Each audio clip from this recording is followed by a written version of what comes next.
Fin d'emploi. Milieu, bureau administratif. Personnage. David, employé. Gestionnaire, collègue. Alors David, tu pars bientôt ? Oui, je finis ce courriel et j'y vais.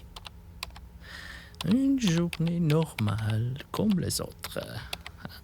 David, t'as une minute ? Ah oui, bien sûr. David, nous avons revu la situation concernant ton poste et la décision de la direction. Demain, Oui. tu ne reviendras pas travailler. Je comprends pas. C'est une décision de la direction. C'est une mise à pied temporaire, un congédiement? On parle d'une fin de collaboration. Ok.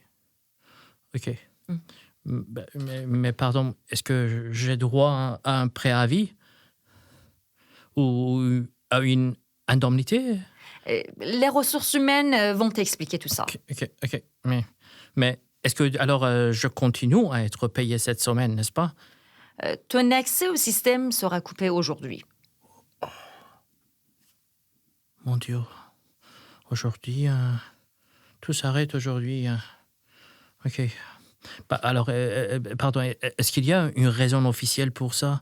C'est pas lié à ton rendement, Ah. c'est organisationnel. Est-ce que je peux avoir ça par écrit?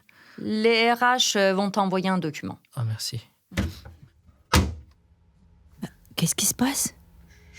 Je sais pas. Ils disent que je ne reviens pas demain au travail. Quoi ? Oh, oui. Comme ça, sans préavis ? Oui, je sais pas. Ils disent que les RH vont me contacter. Tu travailles ici depuis combien de temps ? De 2 ans. 2 ans, normalement, il doit y avoir un délai. Oui, 2 ans, oui, c'est ça. Des projets, des heures supplémentaires, et maintenant, rien. Tu devrais vérifier tes droits. On ne peut pas juste dire « demain, tu ne reviens pas », juste comme ça. Ouais, mais je veux pas créer quand même un conflit. Hein. Un conflit ? Ce Ouais. n'est pas un conflit, c'est comprendre ce qui est normal. Tu sais, je comprends quand on parle de mise à pied ou de congédiement, mais je sais pas qu'est-ce que je peux demander ou qu'est-ce que je devrais recevoir. Oh mon Dieu.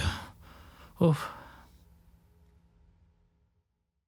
Dans la scène que nous venons d'écouter, David apprend à la fin de sa journée de travail que demain, et je cite, « tu ne reviendras pas travailler ». Son gestionnaire parle d'une fin de collaboration et il lui précise qu'il coupe ses accès au système le jour même. Il invoque un motif organisationnel, donc non lié au rendement. Par ailleurs, David travaille pour cette entreprise depuis 2 ans. Plusieurs questions se posent alors. David a-t-il subi une mise à pied, c'est-à-dire une suspension temporaire du contrat de travail, un licenciement ou bien un congédiement? Selon le cas, l'employeur de David peut-il mettre fin à son emploi sans préavis? Que peut exiger David dans une telle situation? Un avis écrit, une indemnité? Et disposera-t-il d'un recours si la fin d'emploi est injustifiée ou déguisée? Alors, allons voir ce que nous dit la loi. En premier lieu, nous allons faire un survol de ces 3 termes pour bien comprendre chacun d'eux et les distinguer les uns des autres. Tout d'abord, la mise à pied. Elle consiste à suspendre temporairement le contrat de travail pour une raison économique. Celle-ci doit être inférieure à 6 mois. Au-delà, c'est un licenciement. Son objectif, c'est de donner un peu d'oxygène à l'entreprise qui traverse une période économiquement difficile. Par exemple, cela pourrait être le cas lors de la perte d'un contrat important pour cette organisation. Dans ce cas, le lien d'emploi est maintenu et le salarié sera rappelé au travail à la fin de la mise à pied. Quant au licenciement, le licenciement constitue la fin définitive du contrat de travail pour des raisons économiques, organisationnelles. Par exemple, il peut s'agir d'une abolition de poste, d'une réorganisation ou d'une fermeture d'entreprise. Et finalement, qu'en est-il du congédiement? Le congédiement constitue lui aussi une rupture définitive du contrat de travail mais il ne découle pas de motifs liés à l'entreprise elle-même. Il repose plutôt sur des raisons attribuables à la personne même du salarié. Par exemple, un problème de discipline. Lors d'un congédiement, le poste de la personne congédiée existe toujours, mais l'employeur ne souhaite plus que cette personne l'occupe. Alors, dans l'épisode que nous venons d'écouter, l'expression fin de collaboration, coupure d'accès immédiate, l'absence de date de rappel ou de processus disciplinaire en cours laissent à penser qu'il s'agit plutôt d'un motif économique de fin d'emploi, soit un licenciement. Alors dans ce cas, l'employeur aurait-il dû donner un préavis? Si oui, à quel moment et pour quelle durée?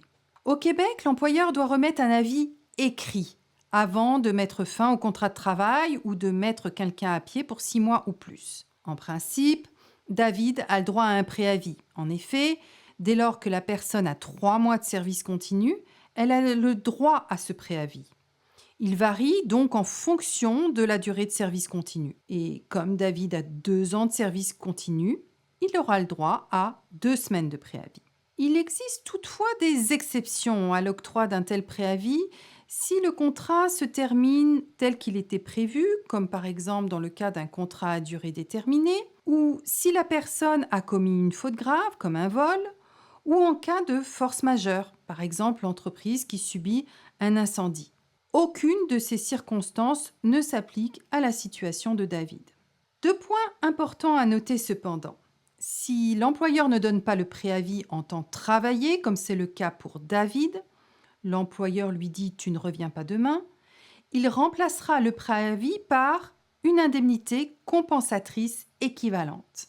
Autre élément important à connaître, et ce peu importe le motif de fin d'emploi, l'employeur doit remettre à David toutes les sommes qui lui sont dues, notamment le salaire, les montants liés aux éventuelles heures supplémentaires et l'indemnité de vacances, 4 ou 6%. Si la fin d'emploi survient en cours de période de paye, l'employeur doit régulariser et verser ces montants au plus tard à la paye suivante, avec un délai maximum de 2 semaines.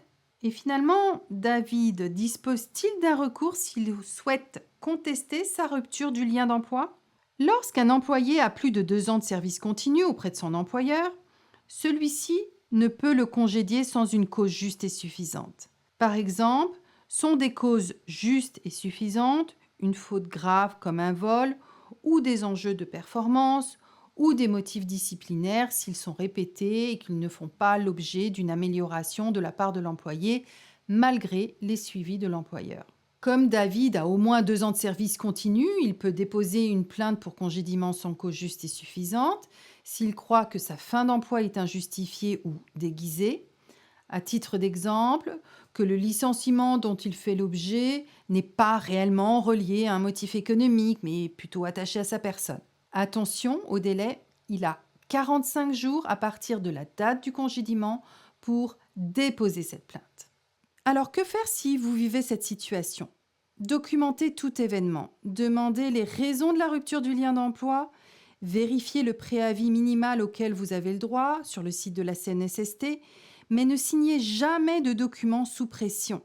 Si on vous remet un document de fin de collaboration, demandez une copie, prenez le temps de le lire et vous faire conseiller dans les jours qui suivent, car un document, une fois signé, est beaucoup plus compliqué à contester. Finalement, si vous suspectez une injustice, agissez rapidement, vous avez 45 jours pour déposer une plainte à la CNSST.